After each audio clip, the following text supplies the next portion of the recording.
صحیح مسلم میں روایت ہے، نبی کریم صلی اللہ علیہ وسلم نے فرمایا، عاشورہ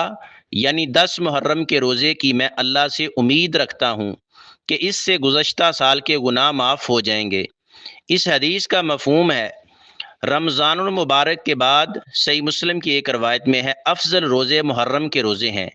اور ایک حدیث میں ہے اللہ کے رسول علیہ الصلوۃ والسلام نے فرمایا،